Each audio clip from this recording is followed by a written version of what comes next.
नमस्कार, स्वागत है आपका जी बिजनेस में। मैं हूं दीपक डोभाल और जी बिजनेस के मोतीलाल ओसवाल स्टूडियो से आप देख रहे हैं जी बिजनेस का प्राइम टाइम शो इंडिया 360। आगे बढ़ने से पहले हेडलाइंस।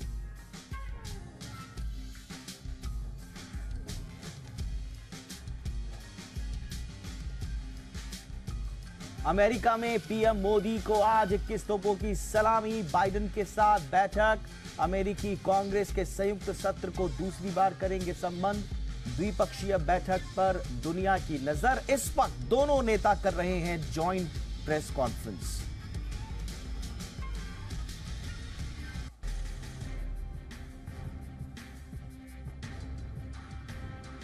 भारत में 2 नए दूतावास खोलेगा अमेरिका। अहमदाबाद और बेंगलुरु में खुलेगा अमेरिका का वाणिज्य दूतावास। विपक्षी एकता बैठक से पहले पटना में लालू प्रसाद से मिली ममता बनर्जी। मुलाकात के बाद बोली ममता, लालू जी आज भी बीजेपी के खिलाफ लड़ सकते हैं। मर्सिडीज बेंज इंडिया ने की AMG SL 55 roadster launch. Car की शुरुआती कीमत 2 करोड़ 35 लाख।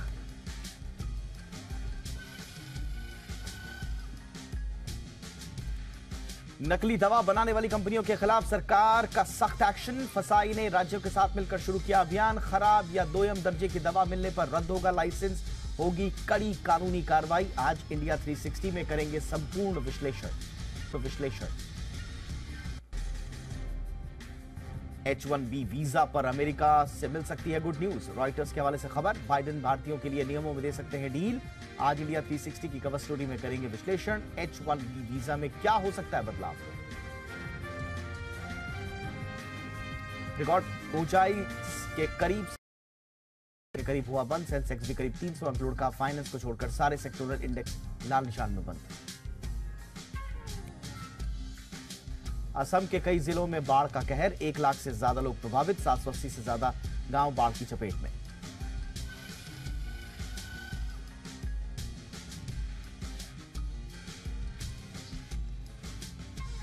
सीधे लिए चलते हैं आपको व्हाइट हाउस, जहां प्रधानमंत्री नरेंद्र मोदी और जो बाइडेन साझा बयान जारी कर रहे हैं। और उस समय मैंने व्हाइट हाउस को बाहर से देखा था। प्रधानमंत्री बनने के बाद तो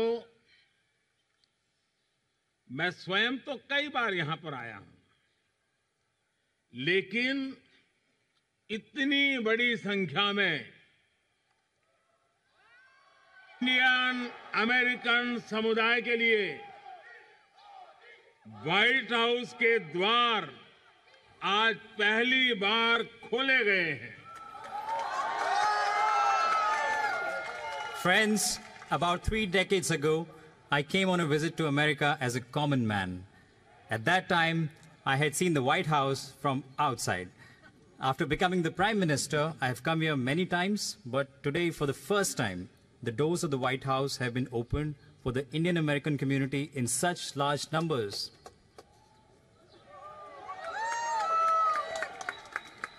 भारतीय समुदाय के लोग अपने टैलेंट, कर्मठता और निष्ठा से अमेरिका में भारत की शान बढ़ा रहे हैं। आप सब हमारे संबंधों की असली ताकत है। आज आपको दिए गए सम्मान के लिए मैं राष्ट्रपति बाइडेन और डॉक्टर जिल बाइडेन का हृदय से अभिनंदन करता हूं। उनका जितना धन्यवाद करो उतना कम है।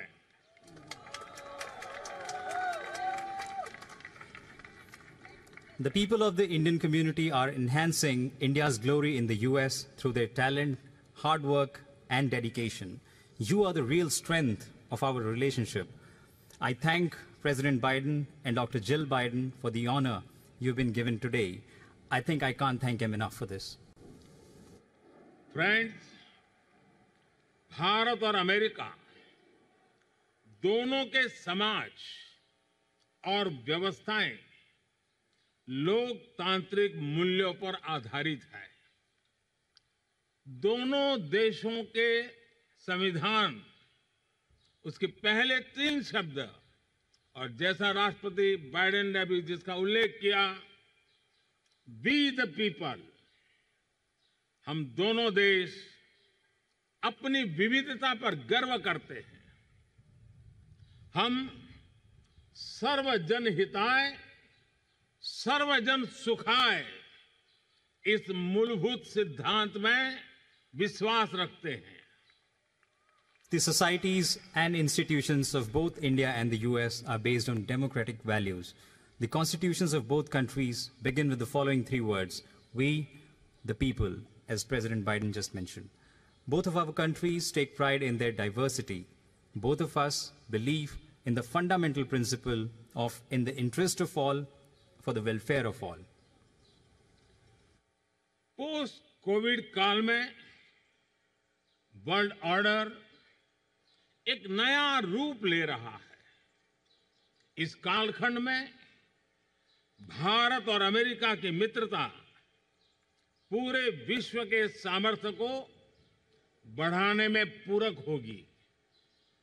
ग्लोबल गुड के लिए, वैश्विक शांति, स्थिरता और समृद्धि के लिए दोनों देश साथ मिलकर काम करने के लिए प्रतिबद्ध है। हमारी मजबूत स्ट्रेटेजिक पार्टनरशिप डेमोक्रेसी की ताकत का स्पष्ट प्रमाण है। In the post-COVID era, the world order is taking a new shape. In this time period, the friendship between India and the US will be instrumental in enhancing the strength of the whole world. The two countries are committed to work together for the global good and for global peace, stability, and prosperity. Our strong strategic partnership is a clear proof of the power of democracy. Friends, अब से कुछ ही देर में राष्ट्रपति Biden और मैं Bharat America संबंधों और अन्य क्षेत्रीय और वैश्विक मुद्दों पर विस्तार से बातचीत करेंगे।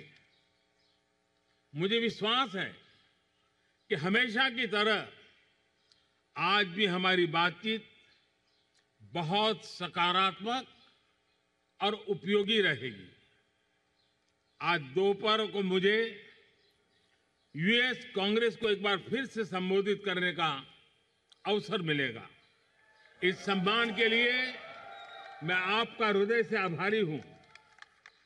Friends, in a short while from now, President Biden and I will discuss India-US relations and various regional and global issues. I'm sure that, as always, our conversation today will be very positive and useful. This afternoon, I will also have an opportunity to address the US Congress for a second time. I am deeply grateful for this honor.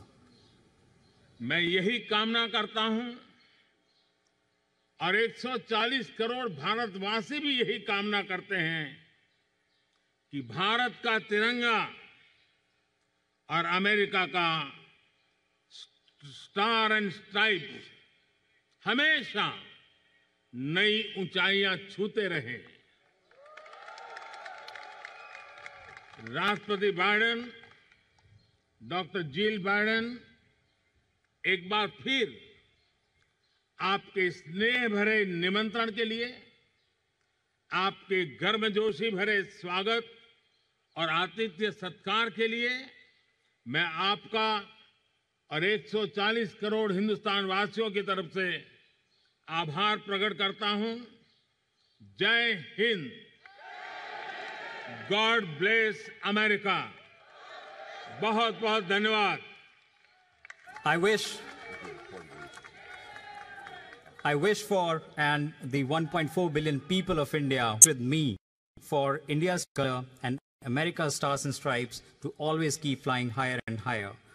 President Biden, Dr. Jill Biden, once again, I thank you for your kind invitation, for your warm welcome and hospitality, also on behalf of 1.4 billion people of India. Jai Hind, God bless America. Thank you very much.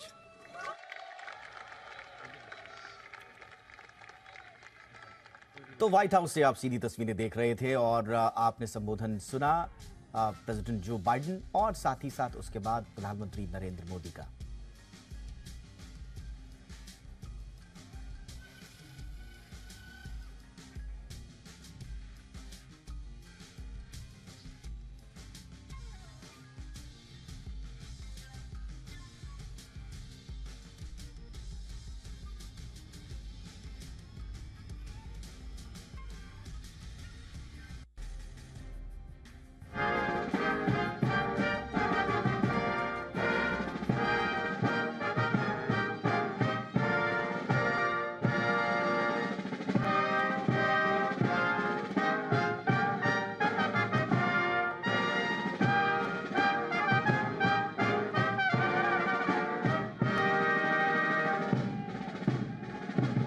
तो प्रधानमंत्री नरेंद्र मोदी और Joe Biden की ये जो chemistry आपको दिख रही है, ये कई मायनों में खास है। अब से कुछ देर पहले अपने संबोधन में प्रधानमंत्री नरेंद्र मोदी और जो बाइडेन दोनों ने इस बात पर जोर दिया कि दोनों देश एक दूसरे के साथ अभूतपूर्व तरीके से करीब आए हैं। भारतीय अपनी प्रतिभा, क्षमता और निष्ठा से अपनी शान बढ़ा रहे हैं। प्रधानमंत्री नरेंद्र मोदी ने इस बात का वहां पर जिक्र भी किया और यही हमारे संबंधों की असली ताकत है। अपने स्वयं को दिए प्रधानमंत्री नरेंद्र मोदी और भारत को दिए गए सम्मान के लिए राष्ट्रपति बाइडेन और उनकी पत्नी, उनके परिवार और पूरे अमेरिका का प्रधानमंत्री नरेंद्र मोदी ने धन्यवाद दिया। और दोनों देश अपनी विविधता पर गर्व करते हैं और सर्वजन सुखाय और सर्वजन हिताय पर भरोसा करते हैं।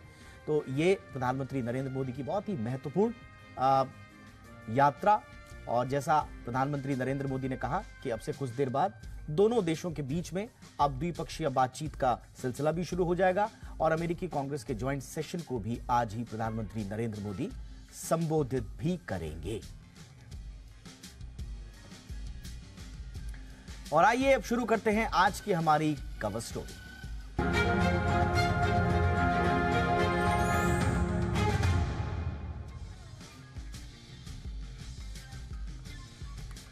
तो प्रधानमंत्री नरेंद्र मोदी यूएस में हैं अब से कुछ देर पहले, जैसे कि हमने बताया आपको, और प्रधानमंत्री नरेंद्र मोदी ने भी दोनों देशों के बीच आपसी संबंधों को मजबूत करने पर जिस तरह से जोर दिया, उसमें कई मसले ऐसे हैं जिस पर बड़ी उत्साह के साथ भारतवंशी जो है वो देख रहे हैं। उसमें सबसे बड़ा एक इशू है वीजा का। भारतीयों को वीजा हासिल करने के लिए अमेरिका में भारी मशक्कत का सामना करना पड़ता है। वीजा पाने के लिए 3 महीने से ज्यादा का समय लग जाता है। लेकिन जल्द ही भारतीयों को अमेरिका की तरफ से एक खुशखबरी मिल सकती है। हालांकि रॉयटर्स में ये खबर आई थी कि रॉयटर्स के मुताबिक पीएम मोदी यात्रा के दौरान H-1B वीजा नियमों में कुछ बदलाव कर सकते हैं। अमेरिका के साथ उसको मना सकते हैं अमेरिका को। अमेरिका भारतीयों के लिए वीजा नियमों में कितनी ढील देगा, कैसे देगा, इस पर अब सबकी निगाहें हैं। लेकिन ये कितना बड़ा एक इशू रहेगा दोनों देशों के बीच में और क्या क्या उम्मीद की जानी चाहिए, इस पर बातचीत करने के लिए इस वक्त हमारे साथ बहुत ही खास मेहमान एम्बेसडर मंजीव पुरी सर हमारे साथ जुड़ चुके हैं। पूर्व राजनयिक हैं और विदेश मामलों के जानकार भी हैं। Ambassador Puri, good evening sir, बहुत बहुत स्वागत है। अभी आपने देखा दोनों के जो ज्वाइंट स्टेटमेंट्स आए, गर्मजोशी दिखी, एक शानदार केमिस्ट्री दिखी सर। लेकिन पैरेलली हमारे बहुत सारे इश्यूज भी हैं जिनको हम चाहते हैं कि एड्रेस हों, और उनमें सबसे बड़ा इश्यू तो सर वीजा का ही है। कितना इंपॉर्टेंट होगा और सर आपको कितना उम्मीद है कि वीजा का ये इश्यू इस बार कम से कम एड्रेस होगा?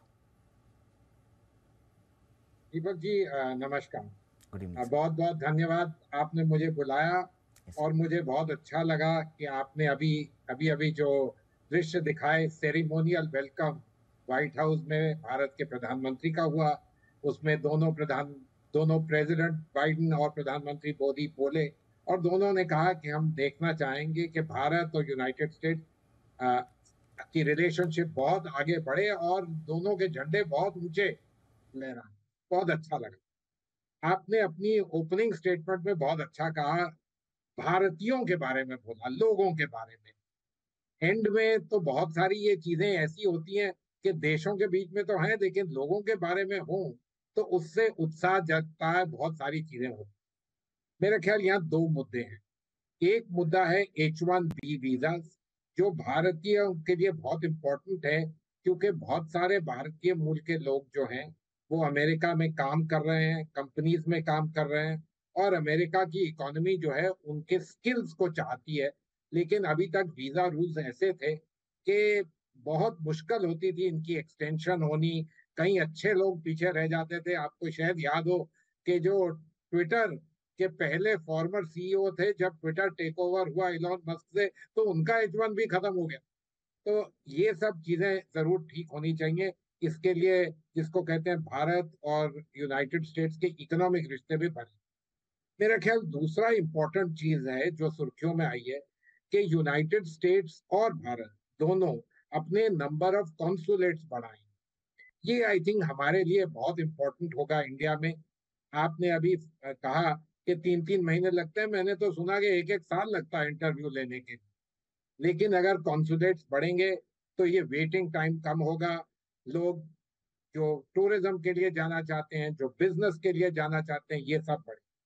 साथ साथ जैसे ही भारत के कॉन्सुलेट्स यूनाइटेड स्टेट्स में बढ़े, जो भारतीय मूल के लोग हैं, जो इंडियन ओरिजिन के लोग हैं, जो इंडियन नेशनल्स हैं, हम लोग उनको बेटर कॉन्सुलर सर्विसेज भी दे पाएंगे। तो आई थिंक ये बहुत इंपॉर्टेंट है और मुझे अच्छा लगा कि सरकारों ने इस चीज को टेकअप किया है।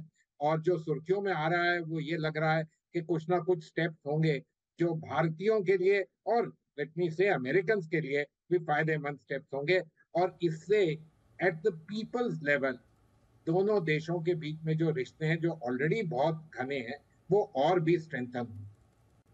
यस सर, और जिस तरह की केमिस्ट्री दिख रही है सर, और आपने बिल्कुल सही कहा, हमारे यहाँ अगर कॉन्सुलेट वो बढ़ा रहे हैं जैसा कि खबरें आ रही हैं, स्वाभाविक रूप से न सिर्फ दोनों देशों के द्विपक्षीय संबंधों के लिहाज से बड़ा इंपॉर्टेंट होगा, साथ ही साथ पीपल टू पीपल कनेक्ट, क्योंकि हमारा पहले से भी स्ट्रांग रहा है लेकिन उसको थोड़ा और हमें अब बढ़ाने की आवश्यकता होगी।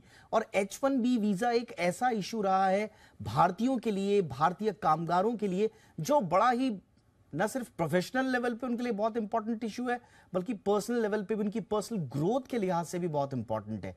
और रिकॉग्नाइज करते रहे हैं अमेरिकन, जितने भी प्रेसिडेंट्स रहे हैं, वो अमेरिका की ग्रोथ में भारतीयों के योगदान को हर कोई रिकॉग्नाइज करता है। तो इस बार आपको सर लग रहा है कि जो केमिस्ट्री दिख रही है दोनों नेताओं की साथ में, एक खुशखबरी कम से कम इस मोर्चे पर जरूर आएगी? देखिए, ये सब जो खबरें ये सुर्खियों में नहीं आती। अगर ये खबरें जिसको कहते हैं कि there is no smoke without a fire, so मेरे को लगता है कि इस पे काफी प्रोग्रेस हो चुके हैं दोनों देशों के बीच में। ये सिर्फ केमिस्ट्री की बात नहीं, ये तो इंटरेस्ट की बात है। और यूनाइटेड स्टेट्स से कितनी बड़ी ब्यूरोक्रेसी भी है, इतना बड़ा नेशन स्टेट है, वहां तो ठोक के ये सोच के समझ के ये डिसीजन लिए जाएंगे। लेकिन let us be very clear, Indians जो हैं, जो जो यूनाइटेड स्टेट्स में जाते हैं, they are net contributors to the US economy and the US society. इसलिए यूनाइटेड स्टेट्स को भी इसमें बेनिफिट है। हम लोग स्किल सेट ले जाते हैं, हम अपनी वैल्यूज ले जाते हैं, all of these strengthen the US economy, the US society. इसलिए मैं मानता हूं कि ये जो स्टेप्स हो रहे हैं ये भारत के लिए तो अच्छे हैं, हमारे इंटरेस्ट में है, लेकिन यूनाइटेड स्टेट्स को भी अपने इंटरेस्ट में लग रहे हैं। इसलिए मेरा ख्याल ये स्टेप्स जरूर होंगे। अगर फुल मेजर में नहीं हुआ है तो काफी हद तक मेजर में ये लिए जाएंगे, क्योंकि ये जरा इंपॉर्टेंट है। अगर लोगों के लेवल पे जो जिसको कहते हैं रिलेशनशिप में लोग कहें ठीक है सरकारों का अच्छा चल रहा है लेकिन हमें क्या हुआ, तो ये फिर डेमोक्रेसीज के बीच में आगे चल नहीं सकती। एंड आई एम श्योर इस चीज के बारे में यूनाइटेड स्टेट्स के जो पॉलिटिकल लीडर्स हैं, सिर्फ एडमिनिस्ट्रेशन में नहीं कांग्रेस में भी, वो इस चीज से बहुत कॉग्निसेंट हैं और इसको जरूर आगे किसी ना किसी तरीके से सुलझाना ही नहीं, इसको स्मूदन करने की कोशिश करें। तो मुझे लगता है कि ये वीजा वाला इशू तो मुझे लगता है कि सब, मेरे ख्याल से मैं ही नहीं, पूरा हिंदुस्तान काफी होपफुल है कि वहां से एक अच्छी खुशखबरी मिलेगी। एक आखिरी सवाल सर मेरा, अभी प्रधानमंत्री नरेंद्र मोदी कुछ देर बाद ज्वाइंट सेशन को भी संबोधित करेंगे और प्रधानमंत्री उन दुनिया के गिने चुने नेताओं में से हो जाएंगे जो ऐसा करेंगे लगातार 2 बार। कितना इंपॉर्टेंट होगा और आज प्रधानमंत्री किन इश्यूज पर फोकस कर सकते हैं अमेरिका के कांग्रेस के इस ज्वाइंट सेशन में सर? दीपक जी देखिए, यूएस कांग्रेस को एड्रेस करना आपस अपने में ही बहुत इंपॉर्टेंट है। और प्रधानमंत्री मोदी जो है वो दूसरी बार एड्रेस कर रहे हैं, ये बहुत ही कम लीडर्स को ऐसा मौका मिलता है। इंडियन प्राइम मिनिस्टर ने पहले भी एड्रेस किया लेकिन अपने सारे टेन्योर में एक बार किया, तो ये एक बहुत अहम चीज।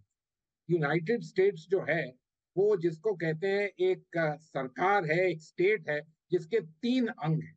एग्जीक्यूटिव जो प्रेसिडेंट लीड करते हैं, जुडिशरी जिसकी अपने मायना, और कांग्रेस जो अलग से एक बहुत इंपॉर्टेंट एलिमेंट है और खासकर फॉरेन पॉलिसी। इसलिए मैं मानता हूं कि कांग्रेस को एड्रेस करना बहुत ही उचित ही नहीं, बहुत इंपॉर्टेंट। इस किस्म के मुद्दे, आई थिंक फंडामेंटल मुद्दे जो होंगे वो तो ये है partnership, India United States being jointly there, जिसको कहते हैं फॉर ग्लोबल गुड। चाहे ये पैंडेमिक्स हो, चाहे ये ग्लोबल गुड्स जो है सप्लाई चेन्स को रेजिलियंट रखें, ये जो हेजेमोनिस्टिक पावर्स हैं, मेरा इशारा चीन की तरफ है, वो उसकी बढ़ोतरी, इस किस्म की चीजें जो है, डेमोक्रेटिक वैल्यूज को आगे ले जाना, ये सब चीजें होगी। साथ साथ बाइलैटरल मुद्दों पे भी जरूर स्ट्रेस होगा कि भारत और यूनाइटेड स्टेट्स जो है नेचुरल पार्टनर्स लोग कहते थे, बहुत और लफ्ज यूज करते हैं, लेकिन आज ऐसा है कि हम लोग स्ट्रेटेजिक ट्रस्ट बिल्ड कर रहे हैं। आज हम लोग अपनी जो वार्तालाप है, जो अपनी रिलेशनशिप है, उसको ठोस कदमों से आगे ले जा रहे हैं, at the level of the government and at the level of the people. और उनका यही होगा यूनाइटेड स्टेट्स कॉन्फ्रेंस कांग्रेस को कहना कि देखिए, we share democratic values. You claim to be the oldest democracy, we are certainly the largest. हम लोग दुनिया की 4th लार्जेस्ट इकोनॉमी है, 3rd लार्जेस्ट बन रहे हैं, आप लार्जेस्ट इकोनॉमी है। We have a congruence of interest, और हमें अगर दोनों इकट्ठे मिलकर इसको रहें तो हम लोग ग्लोबल गुड की तरफ भी प्रोग्रेस करेंगे, कंट्रीब्यूट करेंगे, चाहे वो क्लाइमेट चेंज हो, चाहे पैंडेमिक्स हो, चाहे ये रिसेशन जिसके बारे में सारी दुनिया बोल रही है। एंड इंडिया एकमात्र स्वीट स्पॉट है जहां पर इकोनॉमी ग्रो कर रही है। तो इन सब मुद्दों के बारे में बात होगी, और मैं मानता हूं कांग्रेस को एड्रेस करना खास ही इंपॉर्टेंट है, क्योंकि यूएस पॉलिटी सिर्फ प्रेसिडेंसी नहीं, कांग्रेस और पॉलिटिकल लीडर्स के साथ भी बहुत आगे प्रोपेल होती है। एब्सोल्युटली सर, और अब देखना होगा कि प्रधानमंत्री नरेंद्र मोदी आज क्या संबोधन देते हैं, उसका विश्लेषण भी करेंगे। बहुत बहुत शुक्रिया सर, आपने वक्त निकाला हमारे दर्शकों के लिए। Thank you so much sir. दोयम दर्जे और नकली दवाओं के कारोबार ने आम जनता के साथ साथ सरकार की भी चिंताएं बढ़ाई हैं। दुनिया के कई देशों में भारतीय दवाओं से नुकसान की खबरें आई। इसी को देखते हुए अब सरकार एक्शन में आई है। फसाई ने राज्यों के साथ मिलकर अभियान शुरू कर दिया है और इसकी शुरुआत हिमाचल से की गई है। इस अभियान के तहत हिमाचल में संचालित 21 केंद्रों का बाकायदा निरीक्षण किया गया। 111 सैंपल्स लिए गए हैं जो न्यूट्रास्यूटिकल्स एस्टैब्लिशमेंट्स हैं और उनकी अब जांच की जा रही है। यही नहीं, इसी महीने हिमाचल में मौजूद 25 से 30% न्यूट्रास्यूटिकल्स बनाने वाली कंपनियों का भी निरीक्षण किया जाएगा। इसके अलावा सभी न्यूट्रास्यूटिकल्स बनाने वाली कंपनियों के सीईओज और अधिकारियों को निर्देश भी दिए गए हैं, उनके साथ मीटिंग्स की जाएंगी और उनको साफ चेतावनी दी गई है कि अगर नकली दवाओं का प्रोडक्शन हुआ तो ऐसी स्थिति में लाइसेंस रद्द कर दिया जाएगा। आजीवन कारावास की सजा भी हो सकती है, 10 लाख तक का जुर्माना भी लग सकता है। ये एक इंपॉर्टेंट शिफ्ट है केंद्र सरकार का, फसाई का। इसके अलावा जैसा हम बता रहे हैं कि 25 से 30 न्यूट्रास्यूटिकल्स एस्टैब्लिशमेंट्स के अगर स्क्रूटनी होगी इसी महीने के अंत तक, तो सरकार ज्यादा से ज्यादा स्क्रूटनी के दायरे में लेकर आ रही है न्यूट्रास्यूटिकल्स कंपनीज को। और इसके साथ साथ एक इंपॉर्टेंट पहलू यह भी है कि इस अभियान के दौरान फसाई लोगों से अपील कर रहा है कि नकली प्रोडक्ट के खिलाफ लोग उनके पास शिकायत दर्ज कराएं ताकि इस पर नकेल कसी जा सके। तो यह बहुत इंपॉर्टेंट शिफ्ट है। इस पर बातचीत करने के लिए मेरे साथ बहुत ही खास मेहमान जुड़ रहे हैं। भारत सरकार ने एक न्यूट्रा टास्क फोर्स का गठन किया है, उसके सदस्य और देश में न्यूट्रास्यूटिकल्स के एक बहुत बड़े थिंक टैंक अमित श्रीवास्तव हमारे साथ जुड़ चुके हैं। अमित जी, बहुत बहुत स्वागत है आपका। अमित, मैं शिफ्ट शब्द का इस्तेमाल किया और इसलिए किया क्योंकि अभी तक सरकार का पूरा फोकस देश को फार्मेसी ऑफ द वर्ल्ड बनाना था, उसमें हम सफल हुए हैं। न्यूट्रास्यूटिकल्स के क्षेत्र में आप लोगों के साथ $100 बिलियन का लक्ष्य रखा हुआ है 2030 तक, लेकिन अब शिफ्ट हो रहा है रिस्पॉन्सिबिलिटी की तरफ, अब शिफ्ट हो रहा है कंपनियों को चेतावनी देने की तरफ, अब शिफ्ट हो रहा है कि लोगों को जागरूक किया जाए कि वो नकली प्रोडक्ट्स की शिकायत करें। ये शिफ्ट क्यों और कितना इंपॉर्टेंट अमित? ये शिफ्ट बहुत जरूरी है क्योंकि एक चीज तो जो नॉन नेगोशिएबल है वो है हेल्थ फर्स्ट, और हेल्थ के साथ खेला नहीं जा सकता है। तो ये सबसे इम्पोर्टेंट, ये एक मॉरल ड्यूटी है। इसके अलावा देखिए, इंडिया एक रिस्पॉन्सिबल न्यूट्रास्यूटिकल हब बनने की ओर बढ़ रहा है। रिस्पॉन्सिबल न्यूट्रास्यूटिकल मतलब safety, efficacy, last mile traceability जो इंग्रेडिएंट्स लगते हैं उसमें, और एक ऑनेस्ट कंज्यूमर कम्युनिकेशन। तो जब भारत देश उस तरफ बढ़ रहा है और न्यूट्रा टास्क फोर्स में एक मिशन है कि भारत देश को कैसे $100 बिलियन न्यूट्रोस्यूटिकल इंडस्ट्री बनाई जाए, तो इसमें बहुत जरूरी है कि इस तरह के इनिशिएटिव्स जो एफएसएसआई ने लिए हैं, पहली बात है कि मैं बधाई देना चाहूंगा क्योंकि क्लीन अप जरूरी है, और एक क्लीन अप होते ही इन्वेस्टर्स को कॉन्फिडेंस आएगा, कंज्यूमर को कॉन्फिडेंस आएगा, क्योंकि एक कंज्यूमर एक उम्मीद से न्यूट्रोस्यूटिकल प्रोडक्ट लेता है क्योंकि उसको एक हेल्थ आउटकम चाहिए। जब वो हेल्थ आउटकम नहीं आता है बिकॉज प्रोडक्ट कॉम्प्रोमाइज्ड है या कुछ और उसमें डाला गया है, तो वो एक कॉन्फिडेंस हट जाता है न्यूट्रोस्यूटिकल से, और उसका असर पूरे न्यूट्रोस्यूटिकल इंडस्ट्री को पड़ता है। ऐसा नहीं कि इंडिया में ऐसी कंपनीज है, इंडिया में बहुत से अच्छे रिस्पॉन्सिबल न्यूट्रोस्यूटिकल कंपनीज हैं, बट ये सब इंसिडेंसेस जो होते हैं एक पूरे इंडस्ट्री को खराब नाम देते हैं। तो पॉइंट ये है कि ये इनिशिएटिव बहुत अच्छा है, क्लीन अप एक्टिविटी है, फ्रीक्वेंटली होना चाहिए, और ये कॉम्प्लीमेंट करता है बड़े पिक्चर को विच इज $100 बिलियन न्यूट्रोस्यूटिकल बहुत इंडिया। इंपॉर्टेंट शब्द का इस्तेमाल किया, रिस्पॉन्सिबल न्यूट्रास्यूटिकल्स। देखिए जिस तरह से हमारा मार्केट ग्रो कर रहा है, अभी तक सरकार को ये क्रिटिसाइज किया जाता था ये कह के कि सरकार तो अब तक ये मान ही नहीं रही थी कि एक इश्यू है भी ड्रग क्वालिटी का भारत में, लेकिन अब कम से कम ये सरकार न सिर्फ मान रही है बल्कि सीधे सीधे एक्शंस भी ले रही है, चेतावनियां दी जा रही हैं, कंपनीज के साथ 1-to-1 बातचीत हो रही है, फोरम्स में बातचीत हो रही है, उनको समझाया जा रहा है कि अगर आपने रिस्पॉन्सिबिलिटी के साथ काम नहीं किया तो हमारे पास ये कानून है और इन कानूनों का इस्तेमाल करके हम डंडा भी चला सकते हैं। ये सीधा सीधा कहा जा रहा है और लगातार ये शिकायतें आती रही हैं कि सब standard medicine, standard nutraceutical products, यहां तक कि काउंटरफीट जो प्रोडक्ट्स हैं उनकी एक बड़ी प्रॉब्लम रही है हिंदुस्तान में। अनफॉर्चुनेटली कुछ वक्त से कुछ अंतर्राष्ट्रीय स्तर पर भी इस मुद्दे को उछाला गया, कुछ ऐसे दुर्भाग्यपूर्ण घटनाएं सामने आई जिसमें कुछ देशों में कुछ नुकसान भी हुआ है वहां के नागरिकों का, बच्चों का। उसके बाद बहुत जरूरत थी क्योंकि हम फार्मेसी ऑफ द वर्ल्ड बन चुके हैं, nutraceutical hub of the world बनने की ओर अग्रसरित हैं, इसलिए बहुत जरूरी था कि एक संदेश जाए कि ठीक है हम न्यूट्रास्यूटिकल्स को, फार्मास्यूटिकल्स को आगे बढ़ाएंगे बिजनेस के रूप में, लेकिन रिस्पॉन्सिबिलिटी भी तय करेंगे। कैसे इसमें न्यूट्रा टास्क फोर्स जो है आपकी भारत सरकार ने जो बनवाई हुई है, वो फसाई के साथ मिलकर और किस तरह के कदम उठा सकते हैं? आप लोगों की तरफ से क्या कुछ समर्थन मिल सकता है इस मुहिम को, Amit? Nutraceutical task force inter ministerial government के काफी डिपार्टमेंट से बना हुआ है और उसमें इंडस्ट्री के भी पार्टिसिपेंट्स हैं। इस टास्क फोर्स में काफी इनिशिएटिव्स लिए गए हैं पूरे इंडस्ट्री को ऊपर लाने के लिए, जैसे कि इंग्रेडिएंट मैन्युफैक्चरिंग इंडस्ट्री है, फॉर्मुलेशन इंडस्ट्री है, इंक्यूबेशन हब है, एकेडेमिया है। लेकिन और इसमें जैसा कि एफएससीआई भी मेंबर है, मैं एफएससीआई से रिक्वेस्ट करना चाहूंगा कि इस टास्क फोर्स में वो अपना सीनियर ऑफिसर रखें, जिससे कि दोनों के एजेंडा सेम है, लेकिन सिंक्रोनाइजेशन या हार्मोनाइजेशन जब तक नहीं होगा डिपार्टमेंट्स के बीच में, स्पीड से काम नहीं बढ़ेगा। तो मैं बस यही रिक्वेस्ट करना चाहूंगा कि एफएससीआई बहुत अच्छा काम कर रहा है, न्यूट्रास्यूटिकल टास्क फोर्स एक लार्जर पर्पस पर चल रहा है। जितना हम मिलजुल के चलेंगे इंटर डिपार्टमेंट, उतना ज्यादा स्पीड से काम चलेगा। ये मेरा रिक्वेस्ट है एफएससीआई से। वैलिड पॉइंट आपका, अमित। लेकिन एक इशू जो भारत में रहा है, 1976 में हमने ये इशू फ्लैग किया था, लेकिन उसके बाद से अब तक देश में एक national law on recalling drugs नहीं है।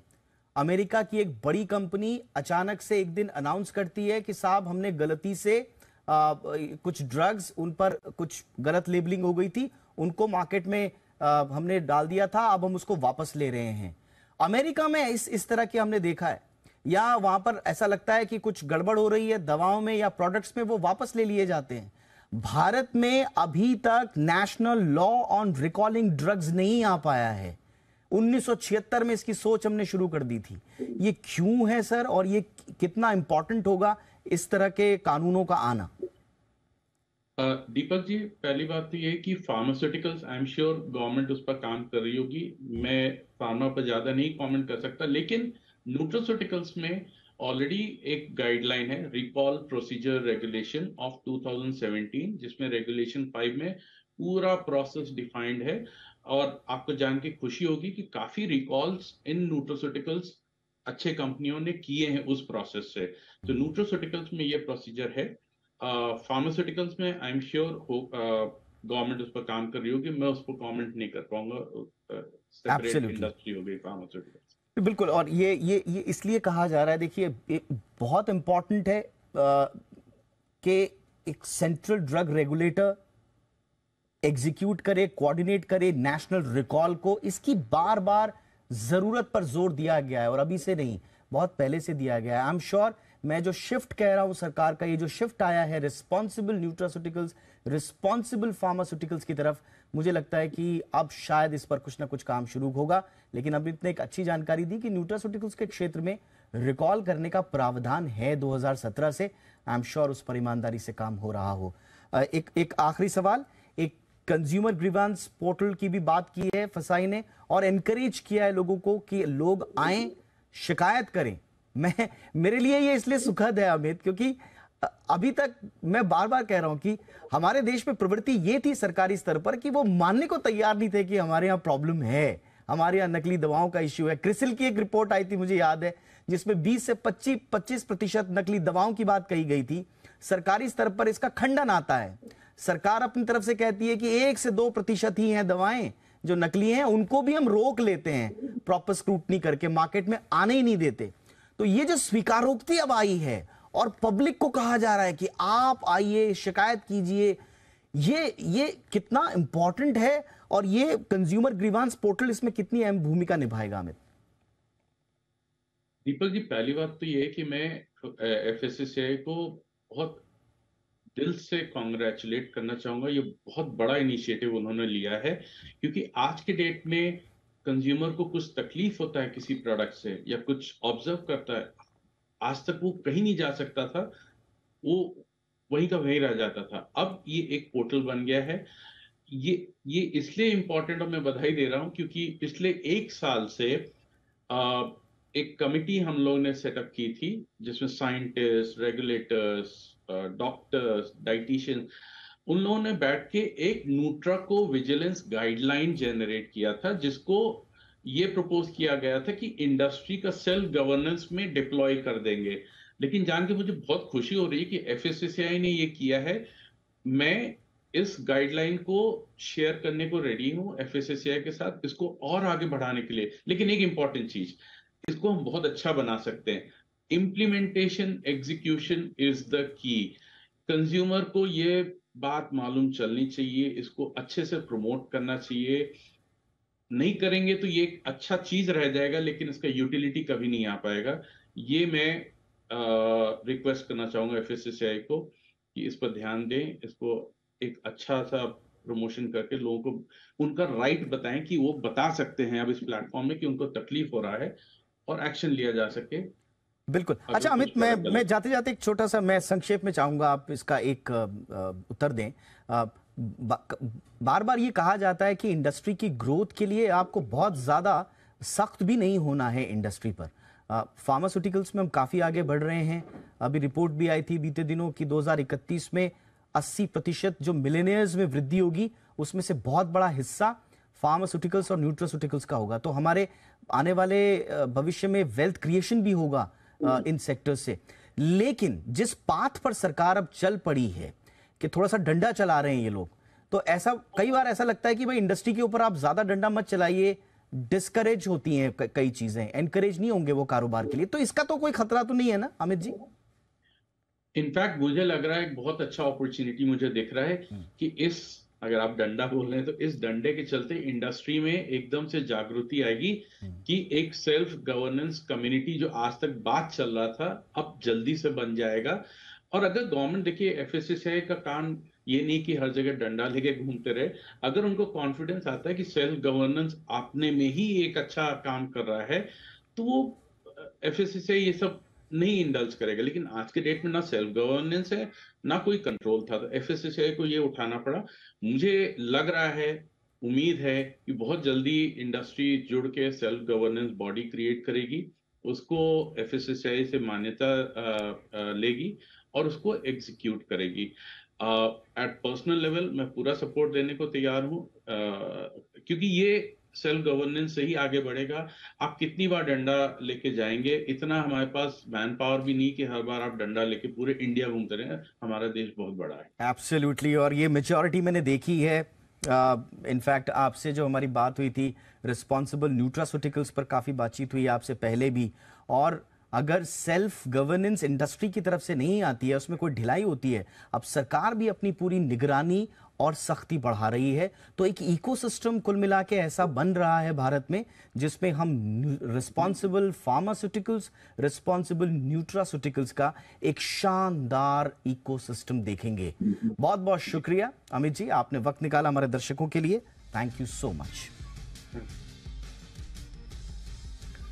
चलिए अब कुछ और खबरों का रुख कर लेते हैं। आने वाले समय में पर्सनल लोन या क्रेडिट कार्ड जारी करने पर बैंक सख्ती बढ़ा सकते हैं। सूत्रों के मुताबिक बैंकों में अनसिक्योर्ड लोन बांटने और नए क्रेडिट कार्ड जारी करने की रफ्तार से रिजर्व बैंक थोड़ा चिंतित है। रिजर्व बैंक ने इस मामले में बैंकों के साथ बैठक कर आगाह किया है। रिजर्व बैंक को आशंका है कि रिटेल अनसिक्योर्ड लोन ज्यादा बांटे जा रहे हैं, जो न केवल महंगाई बढ़ाने वाले हो सकते हैं बल्कि बैंकों की खुद के जोखिम के लिहाज से भी वो ठीक नहीं है।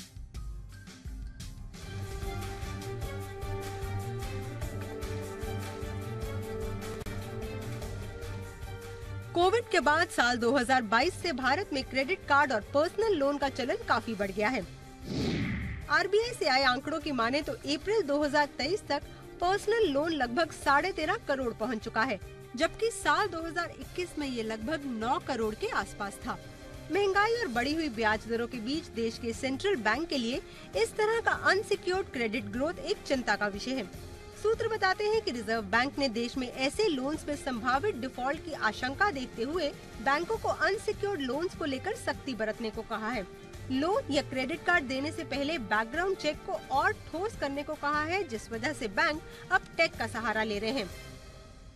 डिजिटल लोन्स करने से हम आईडी फ्रॉड, डॉक्यूमेंट फ्रॉड काफी हद तक हम उसको we can avert it, because वो डिजिटली जब when we do we are able to read the signature of the documents and avert those particular cases where it is found, जो कि आपको एक सिर्फ पढ़ने से समझ में नहीं आएगा। क्रेडिट कार्ड पर बढ़ता कर्ज भी रिजर्व बैंक के लिए चिंता का विषय है। अप्रैल 2021 से अप्रैल 2023 तक बैंकों के ऊपर क्रेडिट कार्ड से हुआ कर्ज 1.32 लाख करोड़ से बढ़कर 2 लाख करोड़ हो गया है। लोगों ने घर का किराया तक क्रेडिट कार्ड से भरना शुरू कर दिया, जो कि फ्रॉड की एक बड़ी वजह है। इसी वजह से कई बैंकों ने क्रेडिट कार्ड के इस्तेमाल से किराया देने को डिस्करेज करने के लिए 1 से 1.5% चार्ज लेना शुरू कर दिया, तो कुछ ने रिवॉर्ड पॉइंट्स घटा दिए। मकसद अनसिक्योर्ड लोन्स के संभावित एनपीए को कम करना। रिजर्व बैंक का मैं तो कहूँगा बहुत अच्छी पहल है कि जब उन्होंने सभी अपने एंटिटीज़ को, वेदर एनबीएफसी हो, बैंक हो या दूसरे भी हों, जो भी हों, उन सबको उन्होंने एक तरीके से एक ये बताया है कि जो है तो इस पोर्टफोलियो को आप करिए पर ध्यान देते रहिए, इसमें जो भी है। सूत्र बताते हैं कि आरबीआई अनसिक्योर्ड लोन्स में रिस्क वेट बढ़ा सकता है, मतलब कि अनसिक्योर्ड लोन्स डूबने के डर को देखते हुए बैंकों को ज्यादा प्रोविजनिंग करनी पड़ सकती है, जो फिलहाल पर्सनल लोन के लिए 100% है और क्रेडिट कार्ड रिसीवेबल्स के लिए 125%। एकता सूरी, जी मीडिया, मुंबई। जी बिजनेस की खबर पर एक बार फिर से मुहर लगी है। प्रधानमंत्री नरेंद्र मोदी के यूएस दौरे के दौरान जी एरोस्पेस और हिंदुस्तान एरोनॉटिक्स लिमिटेड के बीच समझौता हो गया है। इस समझौते के तहत जी एरोस्पेस एचएएल को एयरक्राफ्ट के इंजन की सप्लाई करेगी। इनका इस्तेमाल भारतीय वायुसेना के लिए फाइटर प्लेन बनाने के लिए होगा।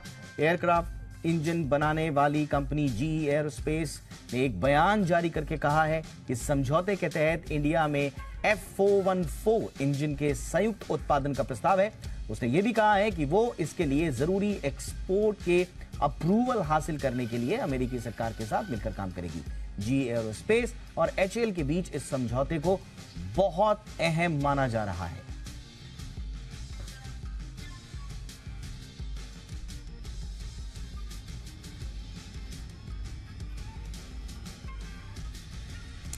पटना में आज से ही सियासत का एपिसेंटर बन गई है। कल विपक्ष के दिग्गज एक मंच पर नजर आएंगे। 2024 में होने वाली आम चुनाव से ठीक पहले ये बैठक काफी अहम मानी जा रही है, लेकिन अब भी वही सवाल उठ रहा है कि आखिर विपक्ष मोदी के खिलाफ अपने कौन से चेहरे पर दांव लगाने के लिए सहमत होता है, क्योंकि विपक्ष में कई ऐसे दिग्गज हैं जो एक दूसरे के नाम पर सहमति नहीं बना पा रहे हैं। हालांकि विपक्ष की अपनी दलीलें हैं और अपने दांव भी हैं। क्या है पूरा मामला, देखिए ये रिपोर्ट।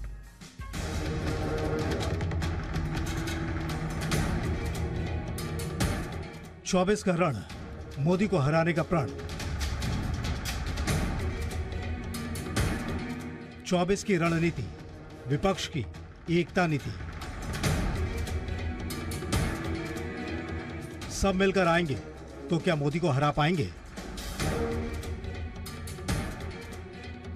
23 जून 2024 का चुनावी जुनून।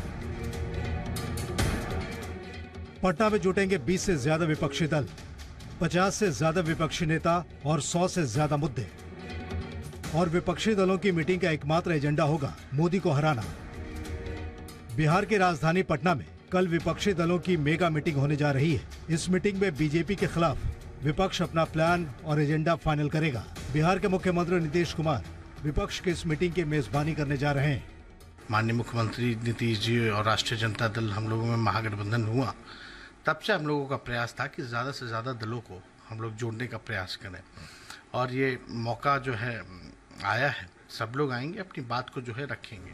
बैठक का लक्ष्य आने वाले लोकसभा चुनाव में सत्ता पर काबिज बीजेपी को कैसे हराना है, इस पर चर्चा होने वाली है। इस बैठक से दिल्ली के मुख्यमंत्री अरविंद केजरीवाल को भी काफी उम्मीदें हैं। केजरीवाल अध्यादेश के मुद्दे पर सभी दलों को साथ लाने के प्लान पर काम कर रहे हैं। ये पहली बार होगा कि राहुल गांधी, अखिलेश यादव, अरविंद केजरीवाल, ममता बनर्जी, शरद पवार, एम.के. स्टालिन, उद्धव ठाकरे, नीतीश कुमार, तेजस्वी यादव, सीताराम येचुरी और डी राजा एक मंच पर नजर आएंगे। जाहिर है कांग्रेस समेत तमाम विपक्षी दलों के लिए 2024 का चुनाव काफी अहम है, क्योंकि पहले 2014 और फिर 2019 में बीजेपी की धमाकेदार जीत पूरे विपक्षी दलों को पस्त कर चुकी है। ऐसे में 2024 का मौका विपक्ष अपने हाथ से जाने नहीं देना चाहता है। हालांकि अब तक विपक्ष इस सवाल पर मौन है कि मोदी के सामने कौन होगा, लेकिन बीजेपी को हराने के लिए एक साथ आने की सख्त जरूरत पर ही ध्यान केंद्रित किया जा रहा है। लिहाजा पटना में होने वाली बैठक कई मायनों में अहम साबित होने वाली है। ब्यूरो रिपोर्ट, जी मीडिया। बिहार में एक उद्योगपति अजय सिंह उर्फ कारो सिंह के घर पर छापेमारी पर सियासी बयानबाजी शुरू हो गई है। आरजेडी नेताओं ने ईडी और आयकर विभाग के छापे को लेकर बीजेपी पर सवाल उठाए हैं। पटना में कल होने वाली विपक्षी दलों की बैठक से ठीक पहले बिहार के बेगूसराय में उद्योगपति अजय सिंह उर्फ कारो सिंह के घर पर ईडी और इनकम टैक्स की टीम ने छापेमारी की है। अजय सिंह नीतीश कुमार के करीबी मंत्री विजय चौधरी के रिश्तेदार हैं। सच पूछते हैं तो ये स्वाभाविक है, और हमारे जो वो संबंधी हैं वो आज से नहीं, वो पारिवारिक रूप से, खानदानी रूप से व्यवसाय या बिजनेस से जुड़े लोग हैं। इस कार्रवाई पर आरजेडी ने प्रतिक्रिया दी है। आरजेडी प्रवक्ता ने कहा है कि चाहे कितनी भी छापेमारी कर ली जाए, 2024 में बीजेपी की नैया डूब जाएगी। हमारे नेता श्री तेजस्वी यादव जी ने तो खुलेआम कह दिया था, चुनौती दिया है कि पूरे जांच एजेंसियों को बिहार में आकर बैठा दिया जाए और जितना जांच है करने दिया जाए। पिछले सावन में बीजेपी की नाव बिहार में डूबी थी, आने वाला सावन भी भाजपा के लिए भारी है। कल होने वाली विपक्षी दलों की बैठक में कई बड़े नेता शामिल होने वाले हैं। पूर्वोत्तर का सबसे बड़ा राज्य असम बाढ़ में बेबस नजर आ रहा है। यहां भारी बारिश की वजह से आई बाढ़ ने 10 जिलों में भारी तबाही मचाई है। करीब 1,20,000 लोग बेघर हो गए हैं। 780 गांव डूब गए हैं। कई जगहों पर सड़क पुल टूट गए हैं और नदियों में उफान ऐसा कि वो खतरे के पार बह रही है। असम में आफत की बरसात, टूटे सड़क और पुल, डूबे सैकड़ों गांव, बाढ़ भयंकर, हजारों बेघर। बाढ़ से त्राहिमाम, बेबस असम। इन तस्वीरों को देखकर आपको भी अंदाजा हो गया होगा कि इस वक्त असम राज्य में बाढ़ से हालात किस कदर बिगड़ते जा रहे हैं। असम के डिजास्टर मैनेजमेंट अथॉरिटी के मुताबिक बाढ़ में 1,20,000 लोग या तो बेघर हुए हैं या फिर उन पर बाढ़ का कहर टूटा है। नलबाड़ी जिले में सबसे ज्यादा 45,000 लोग पीड़ित हैं। बक्सा जिले में 26,500 और लखीमपुर में 25,000 से ज्यादा लोग बाढ़ से प्रभावित हैं। प्रभावितों के लिए राहत की बात करें तो प्रशासन 5 जिलों में 14 रिलीफ कैंप चला रहा है, जिनमें 2,000 से ज्यादा लोगों को शरण दी गई है।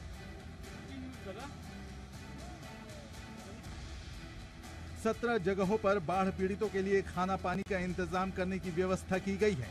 वहीं पूरे राज्य में 780 गांव पानी में डूबे हुए हैं। 10,600 हेक्टेयर में खड़ी फसल को बाढ़ से नुकसान पहुंचा है।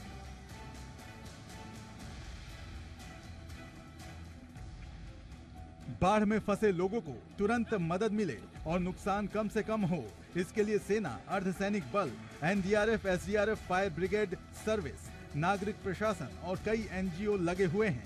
अलग अलग जगहों से करीब 1,300 लोगों को बाढ़ में बचाया गया है।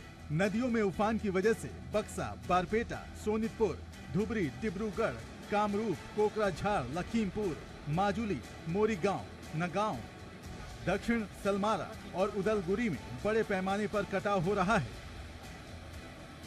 दीमा, हसाव और कामरूप मेट्रोपॉलिटन में भारी बारिश के कारण लैंडस्लाइड की भी खबर है।